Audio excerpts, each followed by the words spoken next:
Hamıya salam. Unreal Engine daxilində Blueprint proqramlaşdırma dərslərimiz davam edir. Bugünkü dərsimizdə interfeyslər haqqında sizlərlə öyrənəcəyik.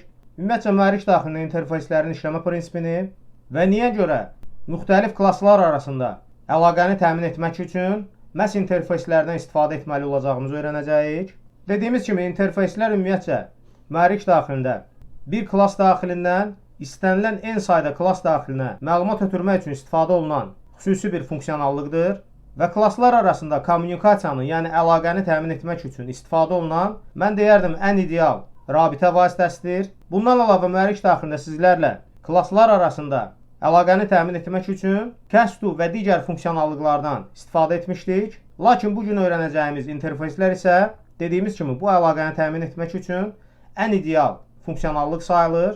Təbii ki, video dərsimizin uzun alınmaması üçün səhnədə əvvəlcədən funksionallıq hazırlamışam. Hazır nəticəyə baxırıq. Belə bir səhnədə platforma hazırlamışam. Bu kiçik platforma üzərinə bizim personajımız daxil olduğu zaman qarşı hissədə gördüyümüz işıq mənbəyimiz yanıb sönməyə başlayacaq və hər dəfə yenidən aktivləşən zaman müxtəlif bir rəng ilə işıq mənbəyimiz aktivləşəcək və eyni zamanda ekranın yuxarı sol küncündə interfeys ilə ötürdüyümüz məlumat da ekrana çap olunur. İndi isə mühərrik daxilində interfeysləri necə istifadə edə biləcəyimizi öyrənək. İlkin öncə interfeys ilə işləmək üçün Content Browser'ın boş yerində sağ klik edirik və Blueprint bölümündən burada gördüyümüz Blueprint Interface adlı bölümü seçirik. Daha sonra təbii ki, uyğun adlandırmanı aparmalıyıq burada. İnterfeysimizin redaktoruna daxil oluruq və burada gördüyümüz kimi interfeysimizin redaktoru olduqca sadədir. Sadəcə olaraq burada vacib bir məqam ondan ibarətdir ki, interfeys daxilində burada gördüyümüz xüsusi bir redaktor yerləşdirilib və bu redaktor daxilində heç bir funksionallıq biz həyata keçirə bilmirik. Yəni, interfeys daxilində bizim təyin edəcəyimiz funksiyalar bir növü aralıq funksiyalar kimi təyin olunur və daha sonra həmin bu interfeysi qoşduğumuz digər klass daxilində məhz bu funksiyalar üçün öz daxilində istənilən funksionallığı yazıb həyata keçirdə bilirik.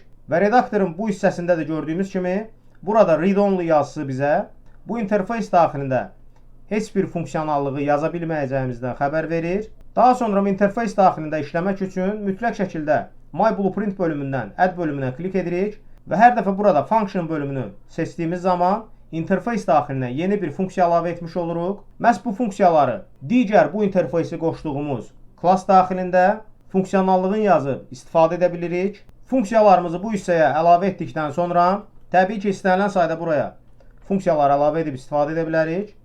Daha sonra hər bir funksiya üzərinə klik etdiyimiz zaman həmin funksiyanın Details bölümündə funksiyalar dərsindən də keçdiyimiz kimi giriş və çıxış parametrlərini bu hissədən mənimsədib istifadə edə bilirik. Mənim nümunəmdə Test Interface işıq adlı bir ədəd interfeys hazırlamışam və bu interfeysimiz daxilində 2 ədəd gördüyümüz kimi funksiyadan istifadə etmişəm.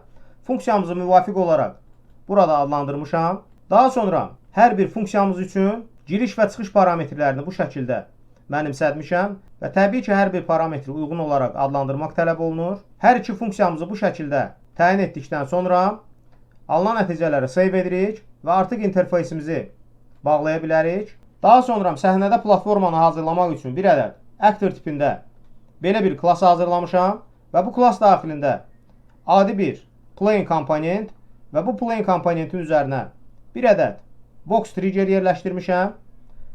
Çünki bizim personajımız bu plane üzərinə çıxdığı zaman məhz burada gördüyümüz box trigger ilə təmasda olacaq.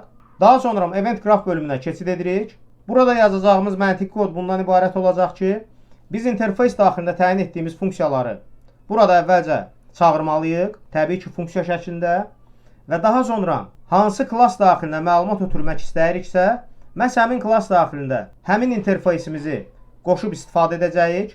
Əvvəlcə platforma daxilində funksionallığımızı yazırıq. Bunun üçün dediyimiz kimi axtarış bölümündə sağ klik edirik və burada interfeys daxilində təyin etdiyimiz funksiyaları çağırmalıyıq. Bizim nümunədə bu funksiyalar on və off olaraq adlandırılmışdır və axtarış bölümündə interfeysimiz daxilindəki funksiyanın adını yazdıqdan sonra mütləq şəkildə uyğun interfeys adı olan bölümdə həmin funksiyamızı görəcəyik və bu funksiyamızı çağırdığımız zaman bu funksiya qarşısında message sözü olan funksiyanı seçməliyik. Burada gördüyümüz kimi hər iki halda interfeys daxilindəki funksiyalarımızı burada çağırdıqdan sonra funksiyalarımızın giriş parametrini müvafiq olaraq təyin edirik və daha sonra target bölümündə mütləq şəkildə həmin interfeysimizin hansı interfeys daxilindən istinad etdiyini burada bildirməliyik. Bizim nümunədə bu interfeysimiz test interfeys işıq olaraq adlandırmışdıq. Bunun üçün getAllActors with Interface adlı xüsusi bir funksiyadan istifadə edirəm. Məhz bu funksiyanın köməyi ilə səhnədə bu interfeysi istifadə edən bütün səhnə aktyorları haqqında bizə məlumat ötürən xüsusi bir funksiya sayılır. Və bu funksiyamızın çıxış parametri gördüyümüz kimi massiv şəklindədir. Ona görə də massivin get adlı funksiyasından burada istifadə etmişəm. Və bildiyimiz kimi massivin get adlı funksiyasının 0-cı indeksi səhnədə ilkin bu interfeysi istifadə edən səhnə aktyorunu bizə qaytaracaq. Target bölümünü də bu şəkildə mənimsətdikdən sonra təbii ki, interfeysimiz daxilindəki funksiyamızın çıxış parametri olaraq burada istəyə uyğun olaraq funksiyonallığımızı bu şəkildə təyin edə bilərik. Və səhnədə hazır nəticəyə baxdığımız zaman ekranın yuxarı sol küncündə söndü və yandı yazılarının çap olunmağını burada gördüyümüz funksiyonallıq ilə təyin edirik.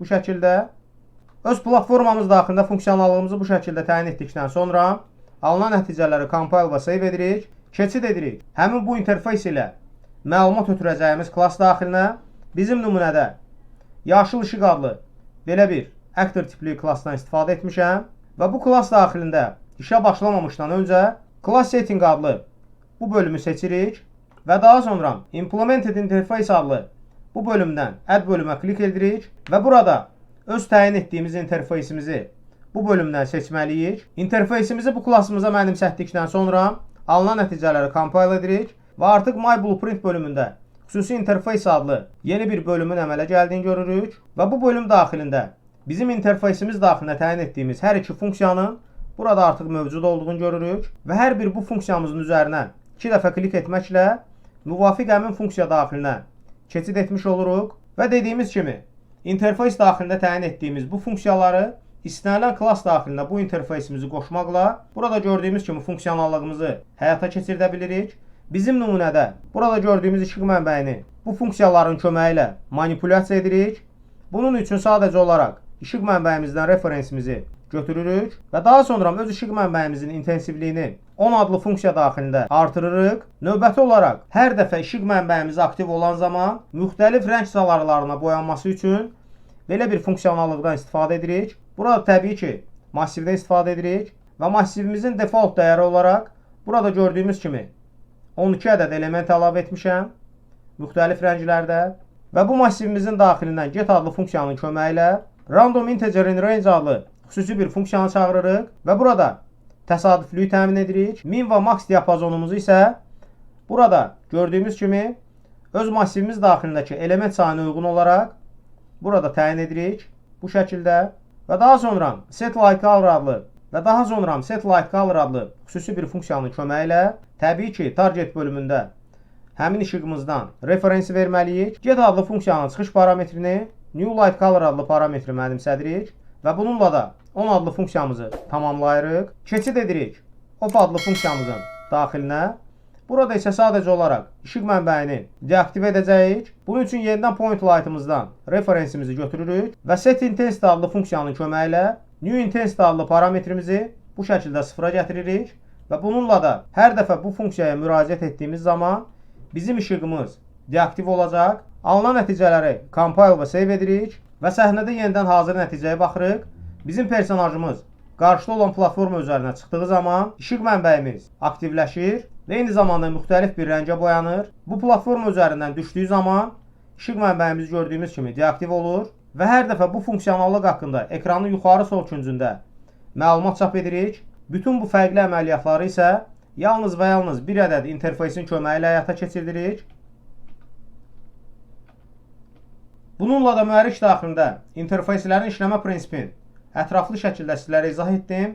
Sual və təklifləriniz barədə videolarımızın açıqlama qismində mənə bildirin. Kanalımıza abunə olmaq və videolarımızı bəyənməyi unutmayın. Bugünkü dərsimiz bu qədər. Hamıya uğurlar.